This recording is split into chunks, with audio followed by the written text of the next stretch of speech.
Back dear aspirants. So ये age of romanticism series continue हम यहाँ पर करेंगे। क्वेश्चन नंबर 23, रोमांटिसिज्म में जो भी राइटर्स हैं उनके बारे में यहाँ पर डिस्कस क्वेश्चंस हम करेंगे। एमसीक्यूज ये सीरीज चल रही है, रेगुलर प्रैक्टिस आपकी हो रही है, तो चैनल पर बने रहिए और चैनल को सब्सक्राइब कर दीजिए। Question number 23, Mary Shelley's father was William Godwin a famous. Mary Shelley के जो फादर थे विलियम गॉडविन, वो फेमस थे।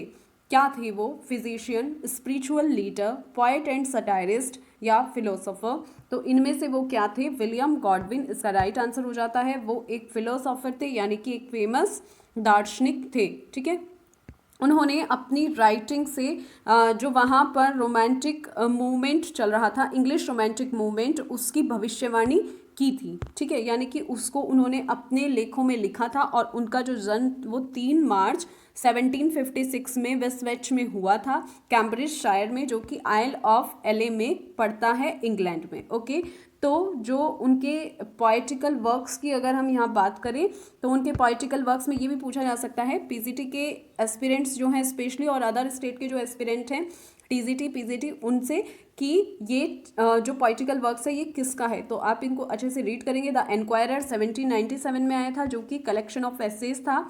Of population 1820, the adventures of Caleb Williams 1794, ये मैरी शेली के जो फादर थे उनके पोइटिकल वर्क्स यहाँ पर हो जाते हैं।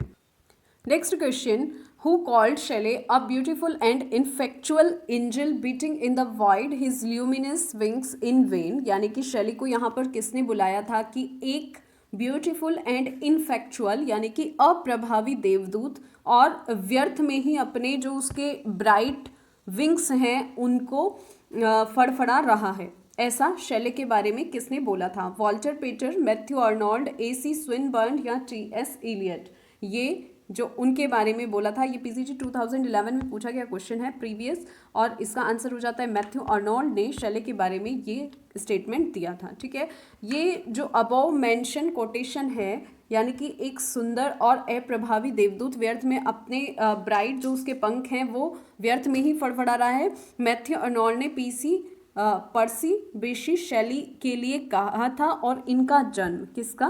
मैथ्यू अर्नोल्ड का जन्म दिसंबर 24, 1822 लेलेहम मिडिल सेक्स इंग्लैंड में हुआ था, और ये टॉमस अर्नोल्ड के बेटे थे। ठीक है, इनके चीफ वर्क्स के बारे में यहाँ पर डिस्कस कर लेते हैं। इनके जो चीफ वर्क्स थे like culture and anarchy. Okay, उनके चीफ वर्क में आते हैं culture and anarchy, Empedocles on Etna, essays on criticism. ठीक है, तो इन वर्क्स को हम ध्यान रखेंगे। Next question, what caused John Keats death. John Keats की जो डेथ थी वो किस वजह से हुई थी? First option malaria, next pneumonia, next tuberculosis या टाइफाइड। तो इसका राइट आंसर हो जाता है टाइफाइड से उनकी डेथ हुई थी। जो रोमांटिक पोएट जॉन कीट्स हैं, ट्यूबरक्यूलोसिस से उनकी डेथ 23 फरवरी 1821 में रोम में हो गई थी। ठीक है, जब वो 25 ईयर्स के थे तो उन्होंने रिक्वेस्ट की थी कि जो उनका एपिटॉफ होगा, यानी कि उनके टॉम्ब स्टोन पर सिर्फ यही लाइन लिखवाई जाए। ठीक है, here lies one whose name was written in water. Writ in water, ये करेक्ट होगा, रिट इन वाटर। ठीक है, रिट इन वाटर, कि here lies one whose name was writ in water, कि यहाँ वो है जिसका नाम वाटर में लिखा गया था। तो इस तरह की लाइंस उनके एपिटाफ पर देखने को मिलती है। उन्होंने खुद से रिक्वेस्ट किया था कि उनके टॉम्ब पर यही लाइन वहाँ पर रखी जाए। ठीक है, उनके अदर फैक्ट्स में आते हैं। चीफ पोइटिकल वर्क के बारे में बात करते हैं। Ode on a Grecian urn, ode to a nightingale, Endymion, Lamia, Isabella. तो ये उनके पोइटिकल वर्क्स में आ जाते हैं। वन मोर की the Eve of Saint Agnes. Next question, which of the following books was translated by John Keats. इनमें से कौन सी बुक को जॉन कीट्स ने ट्रांसलेट करने का काम किया था? एनीड, ऑडिसी, इलियड या वल्गेट। तो इसका राइट आंसर हो जाता है एनीड, इसका राइट आंसर हो जाता है आंसर ए, यानी कि जो वर्जिल्स की एनिड थी उसको जॉन कीट्स ने ट्रांसलेट करने का काम किया था, और एनीड के ट्रांसलेशन पर उन्हें प्राइज भी दिया गया था।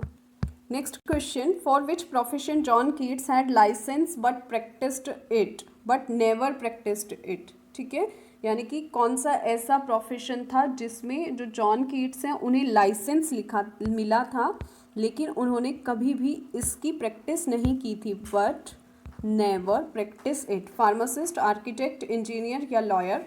तो इसका राइट आंसर हो जाता है कि जॉन कीट्स को फार्मासिस्ट का लाइसेंस मिला था, लेकिन उन्होंने कभी भी इसको प्रैक्टिस नहीं किया था। वो इंग्लिश रोमांटिक पोएट थे और वो ट्रेन थे एपोथेकेरी के, ठीक है। इन्होंने कभी भी इसकी प्रैक्टिस वहाँ पर नहीं की थी, ऐसे तथ्य हमें मिलते हैं। और उन्होंने अपना जो बेस्ट वर्क है वो 1818 से 1899 के बीच दिया था, जब उनका work the Eve of Saint Agnes and Isabella आया था। कुछ अदर फैक्ट्स के बारे में जान लेते हैं।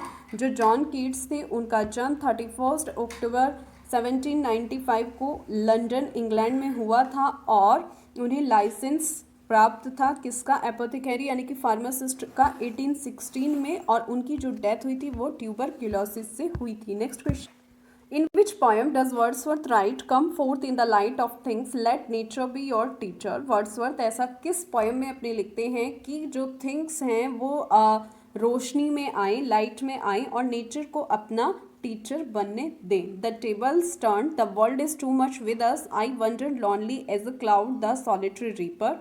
तो इसका राइट आंसर, ऐसा जो वर्ड्सवर्थ ने बोला है द टेबल टर्न में बोला है कि चीज़ों को लाइट में आने दें, प्रकाश में आने दें और जो नेचर है उसे अपना टीचर बनने दें। वर्ड्सवर्थ ने इन लाइंस को द टेबल टर्न्स में बोला है। अदर उनके चीफ वर्क्स के बारे में बात करते हैं। एन इवनिंग वॉक जो कि 1793 में पब्लिश हुआ था, डिस्क्रिप्टिव स्केचेस 1793, लिरिकल बैलेड 1798, ये उनका फेमस वर्क माना जाता है जो एस.टी. कॉलरिज के साथ कोलैबोरेशन में आया था। द एक्सकर्शन 1814 में हमें देखने को मिलता है। एंड द प्रिल्यूड जो कि एक ऑटोबायोग्राफिकल वर्क है और 1850 में हमें ये वर्क देखने को मिलता है, 1850। Next question, Keats Endymion is dedicated in Leigh Hunt, Milton, Shakespeare, Thomas Chatterton? की जो कीट्स का वर्क है एंडीमियन, उसको किसे समर्पित है? ले हंट, मिल्टन, शेक्सपियर या टॉमस चैटरटन? तो इसमें राइट आंसर हो जाता है कीट्स का जो एंडीमियन है वो टॉमस चैटरटन को यहाँ पर समर्पित है। टॉमस चैटरटन जिनका जन्म 20 नवंबर 1752 ब्रिस्टल में हुआ था।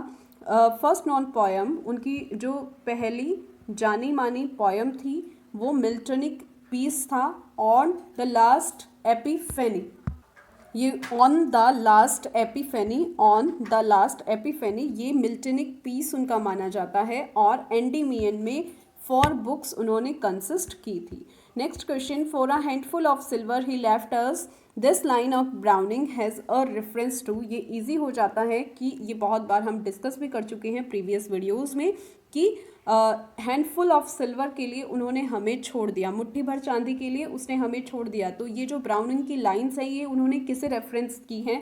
शेक्सपियर, वर्ड्सवर्थ, टेनिसन या ड्राइडन? ये इजी हो जाता है, वर्ड्सवर्थ। उनको उन्होंने लॉस्ट लीडर भी बोला था, तो वर्ड्सवर्थ को ये लाइन रेफर की है। लॉस्ट लीडर रॉबर्ट ब्राउनिंग ने एक पोयम लिखी थी जिसमें वर्ड्सवर्थ को ये लाइंस रेफर करते हुए बोला था कि मुट्ठी भर चांदी के लिए उन्होंने हमें जो छोड़ दिया। ये वर्क फर्स्ट पब्लिश हुआ था 1845 में और ये दिखाई दिया था ड्रामेटिक रोमांसेस और लिरिक्स में की बुक में, द लॉस्ट लीडर, जो कि विलियम वर्ड्सवर्थ को उन्होंने रेफर किया था। कुछ अदर फैक्ट्स की भी बात करते हैं। ये जो पोयम है फुल ऑफ एंगर थी, ठीक है। यहाँ पर उन्होंने जो एक सम्मानित व्यक्ति हैं उसके प्रति अपना डिसअपॉइंटमेंट और एंगर दिखाया है और उन्होंने कहा है कि उन्होंने अपने फ्रेंड्स को धोखा दिया है। जो ये पोयम है ये वर्ड्सवर्थ के उदारवादी उद्देश्य को त्यागने पर जो ब्राउनिंग है उनसे हेट करते हुए बोलते हैं और ये माना जाता है कि ये सीधा सीधा ब्राउनिंग ने वर्ड्सवर्थ को रेफ़र की है और इसका जो टाइटल है वो अस्पष्ट यहाँ पर माना जाता है, लेकिन फिर भी ये किसी लीडर से भी रिलेटेड हो सकता है और जो वो वहाँ पर बोलते हैं कि उन्होंने अपने ये पोएम फुल ऑफ एंगर और डिसअपॉइंटमेंट को दिखाती है वर्ड्सवर्थ के प्रति कि उन्होंने अपने फ्रेंड्स को धोखा दिया है। इस पोएम में जो ब्राउनिंग है वो सीधा सीधा वर्ड्सवर्थ को रेफ़र करते हुए उनके प्रति जो हेट है उसको दिखाते हैं और वर्ड्सवर्थ को रेफ़र करते हुए सीधा सीधा ये दिखाई देती है। इसका हालांकि जो टाइटल है वो बिल्कुल अस्पष्ट है, ये किसी लीडर से रिलेटेड भी हो सकता है,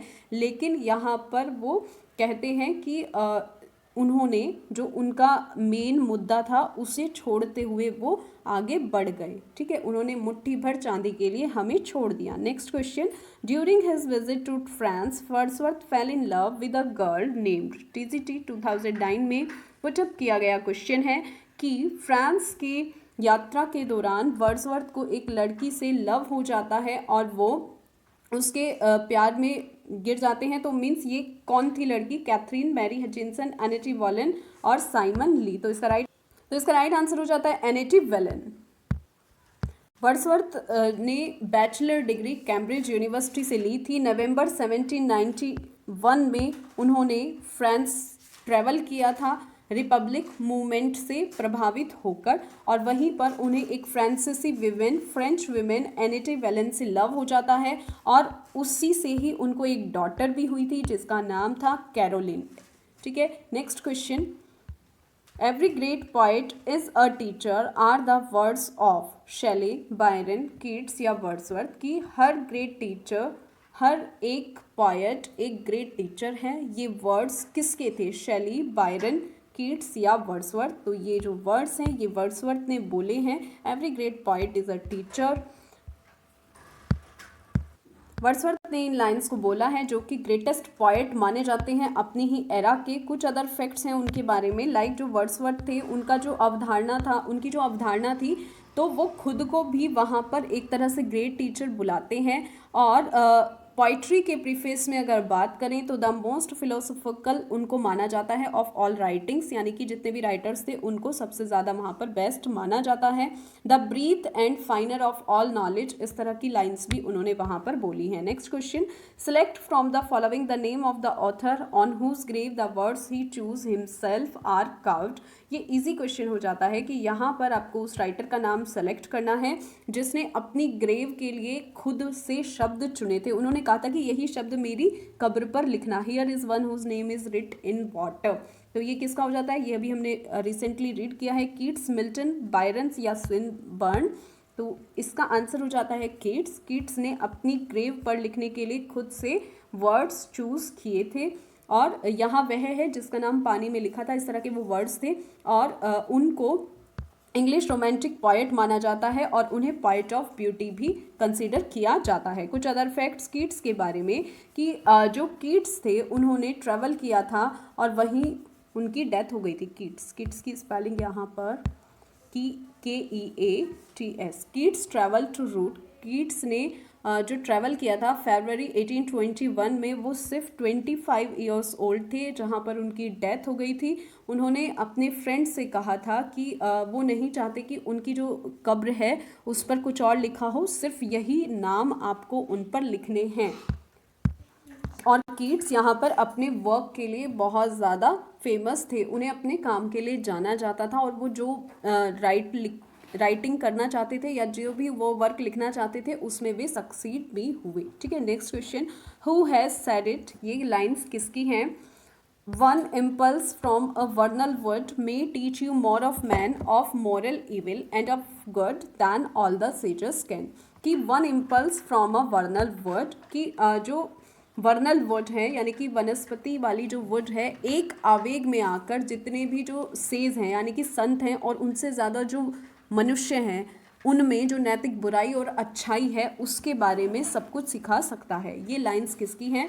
शेक्सपियर, मिल्टन, गॉल्सवर्दी या वर्ड्सवर्थ। हम रोमांटिक एरा के बारे में पढ़ रहे हैं तो ये हमें पता है कि ये वर्ड्सवर्थ की लाइंस हो जाती हैं। वर्ड्सवर्थ ने द टेबल टर्न में इस तरह की लाइन बोली है।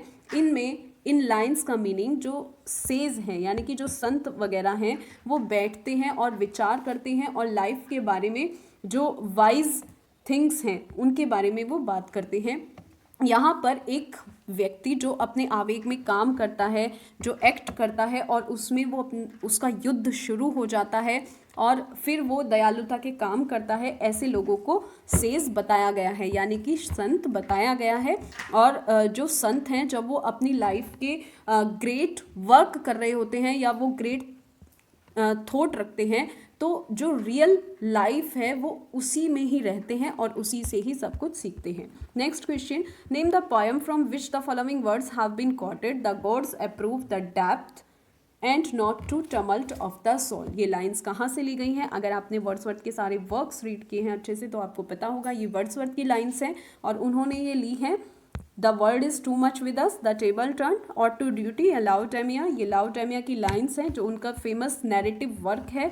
और ये जो पोयम थी ये ट्रोजन वॉर पर बेस्ड है। उनकी कुछ अदर पोइट्री आ जाती है। An evening walk 1793, at the excursion 1814, the prelude 1850 जो कि उनका एक ऑटोबायोग्राफिकल वर्क है।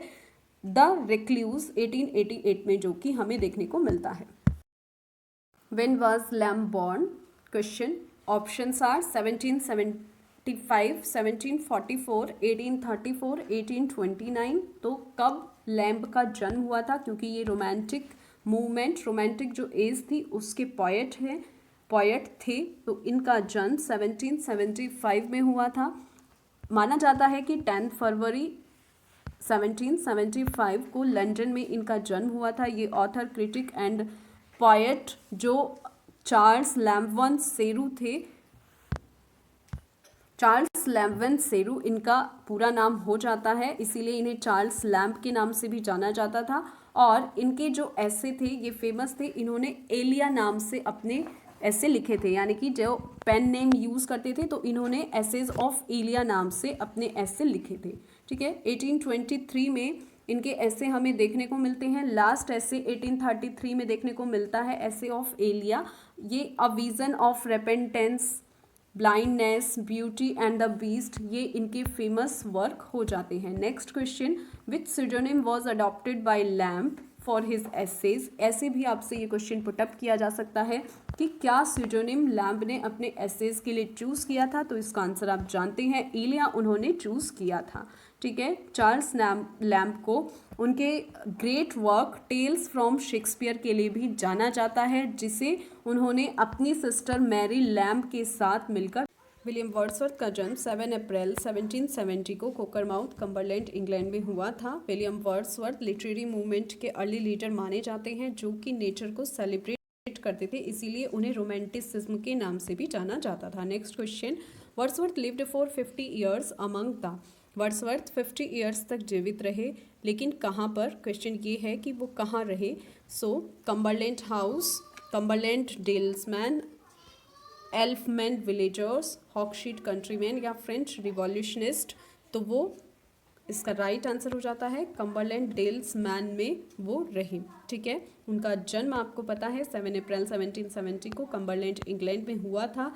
1802 में उन्होंने शादी कर ली थी, ग्रासमेर में वो रहे थे। इसके बाद 50 ईयर्स तक राइडल माउंट में वो रहे थे, जो कि चैम्बरलैंड डेल्समैन भी बोला जाता है। ठीक है, शले ने इस वर्क को 4 एक्ट्स में लिखा था, जिसको उन्होंने 1820 में पब्लिश कराया गया था। इसको शले का मास्टरपीस कंसिडर किया जाता है। ये एक रिप्लाई था एशिलस की प्रोमेथियस बाउंड, जिसमें वो क्या करते हैं कि जो टाइटन प्रोमेथियस है उसने नश्वर लोगों को देने के लिए क्या करता है, वो स्वर्ग से आग चुराने का काम करता है, हेवन से, और वहाँ पर उसको दंडित किया जाता है जेन के द्वारा, जो कि जुपिटर को जेन बोला जाता था, बृहस्पति, उसके द्वारा उसको पनिश किया जाता है क्योंकि वो स्वर्ग से क्या चुरा लेता है, आग चुरा लेता है। ठीक है, ये बहुत ज़्यादा ब्रिलियंट वर्क था और इसको रिप्रेजेंट किया गया था वहाँ पर, जो कि पॉलिटिकल थॉट का प्रतिनिधित्व करता हुआ दिखाई देता है। Next question, which of the following is a poem by Wordsworth. ये इजी हो जाता है, इसमें से आपको आइडेंटिफाई करना है कि कौन सी पोएम इसमें वर्ड्सवर्थ की है। डैफोडिल्स, यही वर्ड्सवर्थ की पोएम हो जाती है। ठीक है, अदर्स तो सब कट हो जाते हैं, यही उनकी फेमस पोएम है। विलियम वर्ड्सवर्थ जो ये पोएम उन्होंने लिखी थी, I wander lonely as cloud, इससे भी उनको जाना जाता है। डैफोडिल्स जो कि एक लिरिक पोएम है और इसको विलियम वर्ड्सवर्थ ने लिखा था, उनका ये फेमस वर्क माना जाता है। इस पोएम को 1804 में कंपोज किया गया था और 1807 में पब्लिश कराया था और इसको बहुत बार ऑल्टर्ड किया गया, यानी कि इसमें चेंजेस किए गए और इसका जो फाइनल वर्जन आया था वो 1815 में माना जाता है। किसका? डैफोडिल्स का, जो कि विलियम वर्ड्सवर्थ की एक लिरिक पोएम मानी जाती है। और इस पोएम का जो इंस्पिरेशन है वो वर्ड्सवर्थ ने अपनी सिस्टर डोरोथी से लिया था। ठीक है, जब वो लेक डिस्ट्रिक्ट अल्सवाटर में रह रहे थे तो वहाँ से इनको इंस्पिरेशन मिला था। Next question, the true commencement of Wordsworth's poetic career was from. Wordsworth का जो पोइटिक करियर था उसकी शुरुआत कहाँ से मानी जाती है? 1792 से 1793, 1795 से 1796, 1797 से 1798 या 1790 से 1791। तो ये आप पहचान गए होंगे कि जो उनका ट्रू कमेंसमेंट है वो लिरिकल बैलेड से माना जाता है। इस दौरान इनका फेमस वर्क लिरिकल बैलेड्स आया था जो कि कोलैबोरेशन में आया था। इनकी वैसे तो फर्स्ट पोएम डिस्क्रिप्टिव स्केचेस और एन इवनिंग वॉक थी जो कि 1793 में ही पब्लिश हो गई थी, लेकिन जो इन्हें ट्रू कमेंसमेंट मिला वो लिरिकल बैलेड से मिला जब एस.टी. कॉलरिज के कोलैबोरेशन में इन्होंने ये फेमस वर्क लिखा था। तो इसलिए यहाँ पर 1797 से 1798। सम अदर फैक्ट्स की बात करें तो विलियम वर्ड्सवर्थ का जन्म 7 अप्रैल 1770 को कोकरमाउथ कम्बरलैंड इंग्लैंड में हुआ था। वो अर्ली लीडर थे लिटरेरी मूवमेंट के और नेचर को सेलिब्रेट करने का काम करते थे, जो ह्यूमन इमोशंस को बाहर निकालने का काम करते थे, इसीलिए उन्हें रोमांटिसिज्म के नाम से भी जाना जाता था। Next question, Wordsworth lived for 50 years among the Cumberland dalesmen, अल्फेमेजन विलेजर्स, हॉकशीट कंट्रीमैन या फ्रेंच रिवॉल्यूशनिस्ट। मीन्स वर्ड्सवर्थ जो है 50 ईयर्स तक कहाँ पर रहे? Cumberland dalesmen. इसका राइट आंसर हो जाता है कि जो वर्ड्सवर्थ थे वो 50 ईयर्स तक कम्बरलैंड डेल्समैन में रहे। वर्ड्सवर्थ का जन्म 7 अप्रैल 1770 को कोकरमाउथ कम्बरलैंड इंग्लैंड में हुआ था। 1802 में उन्होंने शादी कर ली थी और इसके बाद 50 ईयर्स तक वो राइडल माउंट नियर विंटरमेयर कम्बरलैंड डेल्समैन में रहे थे। कुछ अदर फैक्ट्स, विलियम वर्ड्सवर्थ का जो पोएटिक करियर है उन्होंने 1797 से 98 के बीच शुरू हुआ जब एस.टी. कॉलरिज के इस कोलैबोरेशन में उन्होंने वर्क लिखे। ठीक है, उनके कलेक्शन ऑफ पोएम्स आया था लिरिकल बैलेड्स जो कि 1798 में आया था। वर्ड्सवर्थ कैम्ब्रिज यूनिवर्सिटी में वो पढ़े, लेकिन वहाँ पर उनका जो प्रदर्शन था वो उत्कृष्ट नहीं रहा। फिर भी 21 ईयर्स की एज में उन्हें ग्रेजुएट वो हो गए और उनकी जो फेमस पोएम थी, ग्रेट जो पोएम थी, उन्हें रोमांटिसिज्म में एक फेमस जगह मिली थी। Next question, one of the following is not by Wordsworth, कि इनमें से कौन सा वर्क वर्ड्सवर्थ का नहीं है? Michael, resolution and independence, it is a ब्यूटियस evening या द मे क्वीन। ये प्रीवियस ईयर में पूछा गया क्वेश्चन है, इसका राइट आंसर हो जाता है the may queen. The may queen William Wordsworth का वर्क नहीं था, बल्कि ये अल्फ्रेड लॉर्ड टेनिसन का वर्क था और ये शॉर्ट पोएम की कैटेगरीज में रखा जाता है। द वर्ड्स लाइन, यहाँ पर कुछ वर्ड्स लाइन है like she gave me eyes, उसने मुझे आंखें दी, शी गेव मी ईयर्स, उसने मुझे कान दिए, and humble can and delicate fears, और बहुत ही विनम्र अक्षमता और नाजुक भय। तो ये किसके रेफरेंस में बोले गए हैं? रिवर बाय, एन.टी. वेलन, डोरोथी वर्ड्सवर्थ या एनोस्टन स्कॉटलैंड। तो ये जो वर्ड्स हैं ये वर्ड्सवर्थ ने अपनी सिस्टर डोरोथी वर्ड्सवर्थ के लिए बोले थे। ये जो लाइन है स्पैरो नेस्ट से ली गई हैं, इसको आप ध्यान रखोगे, स्पैरो नेस्ट से ली गई हैं और ये लाइन्स उन्होंने अपनी सिस्टर डोरोथी को जो चाइल्डहुड है उसको रिकॉल करते हुए बोली हैं, जो जहाँ से उन्हें इंस्पिरेशन मिली थी। कुछ अदर फैक्ट्स, जो विलियम वर्ड्सवर्थ थे वो अपने जो नेचर थी उसके प्रति और अपने काम के प्रति बहुत ज़्यादा समर्पित रहते थे और उन्होंने अपनी बहन डोरोथी से प्रेरित होकर अपने वर्क लिखे थे। आई होप कि ये आपको वर्क उनके और ये जो रोमांटिसिज्म के जो वर्क्स हैं, राइटर्स हैं, उनके अच्छे से प्रिपरेशन आप कर रहे होंगे। अपनी प्रिपरेशन करते रहिए और चैनल को सब्सक्राइब कर दीजिए।